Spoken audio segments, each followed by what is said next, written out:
2 Tawarikh pasal 7. Api turun dari langit, nyanyian syukur. Setelah Salomo mengakhiri doanya, api pun turun dari langit memakan habis korban bakaran dan korban-korban sembelihan itu, dan kemuliaan Tuhan memenuhi rumah itu. Para imam tidak dapat memasuki rumah Tuhan itu, karena kemuliaan Tuhan memenuhi rumah Tuhan. Ketika segenap orang Israel melihat api itu turun, dan kemuliaan Tuhan meliputi rumah itu, berlututlah mereka di atas lantai, dengan muka mereka sampai ke tanah, lalu sujud menyembah dan menyanyikan syukur bagi Tuhan, sebab Ia baik, bahwasanya untuk selama-lamanya kasih setianya. Korban pentahbisan dan perayaan. Lalu raja bersama-sama seluruh bangsa mempersembahkan korban sembelihan di hadapan Tuhan. Sebagai korban sembelihan, Raja Salomo mempersembahkan 22.000 ekor lembu sapi dan 120.000 ekor kambing domba. Demikianlah raja dan seluruh bangsa mentahbiskan rumah Allah. Para imam telah siap berdiri pada tempat mereka. Begitu pula orang-orang Lewi telah siap dengan alat-alat musik untuk memuliakan Tuhan, yakni alat-alat musik yang dibuat Raja Daud untuk mengiringi nyanyian syukur bagi Tuhan, bahwasanya untuk selama-lamanya kasih setianya. Setiap kali mereka ditugaskan Daud menyanyikan puji-pujian, dalam pada itu para imam berdiri berhadapan dengan mereka sambil meniup nafiri, sedang segenap orang Israel berdiri.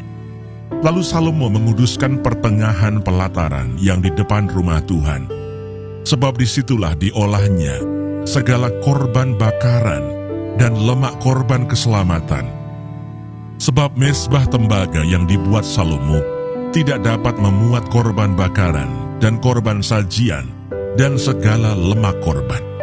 Dan pada waktu itu juga Salomo mengadakan perayaan Pondok Daun selama 7 hari, bersama-sama dengan seluruh Israel, suatu jemaah yang amat besar dari jalan masuk ke Hamat sampai ke sungai Mesir. Pada hari yang ke-8 mereka mengadakan perkumpulan raya, karena mereka telah merayakan pentahbisan mezbah selama 7 hari, dan perayaan Pondok Daun selama 7 hari. Pada hari yang ke-23 bulan ke-7, disuruhnya bangsa itu pulang ke kemah-kemah mereka sambil bersukacita dan bergembira atas kebaikan yang telah dilakukan Tuhan kepada Daud, kepada Salomo, dan kepada orang Israel umatnya. Tuhan menampakkan diri kepada Salomo untuk kedua kalinya. Demikianlah Salomo menyelesaikan rumah Tuhan dan istana raja, dan berhasil melaksanakan dalam rumah Tuhan dan dalam istananya segala sesuatu yang timbul dalam hatinya. Kemudian Tuhan menampakkan diri kepada Salomo pada malam hari dan berfirman kepadanya, "Telah kudengar doamu dan telah kupilih tempat ini bagiku sebagai rumah persembahan. Bila mana aku menutup langit sehingga tidak ada hujan, dan bila mana aku menyuruh belalang memakan habis hasil bumi, dan bila mana aku melepaskan penyakit sampar di antara umatku, dan umatku yang atasnya namaku disebut merendahkan diri, berdoa, dan mencari wajahku, lalu berbalik dari jalan-jalannya yang jahat, maka aku akan mendengar dari sorga dan mengampuni dosa mereka, serta memulihkan negeri mereka. Sekarang mataku terbuka dan telingaku menaruh perhatian kepada doa dari tempat ini. Sekarang telah kupilih dan kukuduskan rumah ini, supaya namaku tinggal di situ untuk selama-lamanya. Maka mataku dan hatiku akan ada di situ sepanjang masa.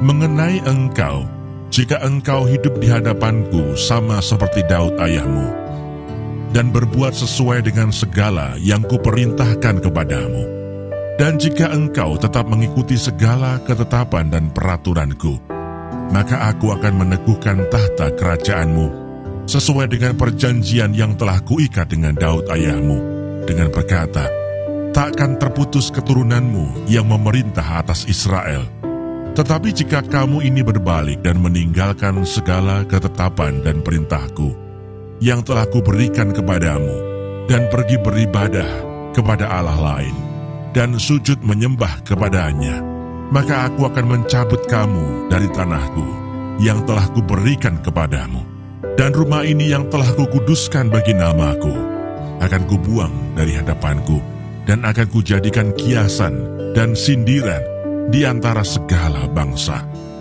Dan setiap orang yang lewat rumah yang amat ditinggikan ini akan tertegun dan berkata, apakah sebabnya Tuhan berbuat yang demikian kepada negeri ini dan kepada rumah ini? Maka orang akan berkata, sebab mereka meninggalkan Tuhan, Allah nenek moyang mereka, yang membawa mereka keluar dari tanah Mesir, dan sebab mereka berpegang pada Allah lain, dan sujud menyembah kepadanya, dan beribadah kepadanya. Itulah sebabnya Ia mendatangkan segala malapetaka ini ke atas mereka.